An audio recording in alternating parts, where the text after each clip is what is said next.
नमस्कार, सुवर्णास किचनमध्ये आज आपण बघणार आहे मस्त अशी ओल्या तुरीच्या दाण्यांची आमटी। तर मी इथं ऑलरेडी दाणे काढलेले आहेत। तर तुरीच्या शेंगा अशा असतात, तर हे आपल्याला सोलून घ्यायचे असतात आणि यामधले दाणे काढायचे असतात। तर या पद्धतीने असे यामध्ये मस्त असे हिरवेगार असे कवळे दाणे असतात। तर त्याची आपण भाजी किंवा आमटी असं बनवू शकतो, वेगवेगळ्या प्रकारे भाजी। तर आज मी तुम्हाला ह्याची आमटी बनवून दाखवणार आहे। तर सगळ्यात आधी आपण हे दाणे भाजून घेऊयात। दाणे भाजण्यासाठी मी इथं एक तवा ठेवलेला आहे। तर त्याच्यावरती आता आपण अर्धी पळी तेल टाकून घेऊया आणि यावरती 3 ते 4 मिनिटं छान दाणे परतवून घेऊयात मीडियम फ्लेम वरती। 3-4 मिनिटं छान अशा मीडियम फ्लेम वरती हे दाणे आपण परतून घेऊया। आणि यासोबतच मी इथं काही हिरव्या मिरच्या घेतल्या आहेत, त्या आपण यासोबतच अशा थोड्याशा यासोबत भाजून घ्यायच्या आहे, म्हणजे दाण्यांची आमटी आणखीन छान लागेल। पाहू शकता दाणे छान असे मस्त भाजले गेलेले आहेत।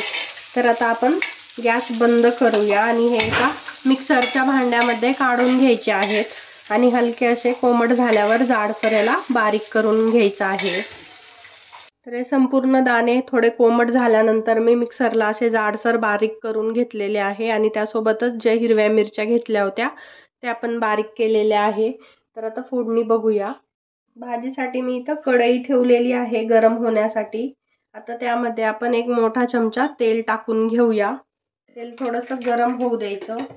तेल थोडं गरम झालं की यामध्ये आपण टाकूया एक छोटा चमचा जिरं।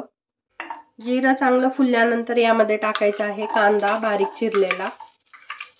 आता कांदा पण आपण चांगला परतून घेऊयात। आमटीसाठी मी एका बाजूला गरम पाणी देखील करून ठेवलेलं आहे। तर कांदा आता आपण इथं चांगला असा सोनेरी रंगावर परतून घेऊयात। कांदा थोडा परतत आलेला आहे। तर आता यामध्ये आपण एक छोटा चमचा लसूण आल्याची पेस्ट टाकलेली आहे। हे सर्व काही चांगलं परतून घेऊया। त्यानंतर यामध्ये टाकायचा आहे टोमॅटो। ते टोमॅटोने या आमटीला खूप छान अशी चव येते। तर एक छोटा तरी टोमॅटो यामध्ये टाकायचा, म्हणजे आमटी खायला खूप छान लागते, अजून टेस्टी होते। हे सर्व काही 1-2 मिनिटं परतून घेऊ चांगलं। आता हे सर्व काही छान परतलं गेलेलं आहे। कांदा पण चांगला शिजलेला आहे, टोमॅटो आणि लसूण आल्याची पेस्ट पण झालेली आहे। तर आता यामध्ये आपण थोडी हळद टाकून घेऊयात। त्यानंतर टाकायचे धने पावडर एक छोटा चमचा। त्यानंतर एक छोटा चमचा लाल तिखट आणि इथं मी एक छोटा चमचा सब्जी मसाला टाकलेला आहे। याऐवजी तुम्ही कुठलाही मसाला जो घरी असेल तुम्ही बनवलेला तो टाकू शकता किंवा मग गरम मसाला देखील टाकू शकता। आता हे सर्व मसाले चांगले तेलामध्ये परतून झाल्यानंतर जे आपण बारीक केलेले तुरीचे दाणे आहेत ते संपूर्ण यामध्ये टाकायचे आहेत। याला चांगलं 1-2 मिनिटं असं तेलामध्ये परतून घेऊया। आपण याला आधीच भाजून घेतलंय, त्यामुळे याला जास्त काही असं परतवण्याची गरज नाहीये। आता हे सर्व काही व्यवस्थित आपण परतून घेतलेलं आहे तेलामध्ये। तर आता आपल्याला यामध्ये गरम पाणी टाकायचं आहे। तर इथं मी गरम पाणी संपूर्ण टाकलेलं आहे यामध्ये। त्याला व्यवस्थित मिक्स करून घेऊया।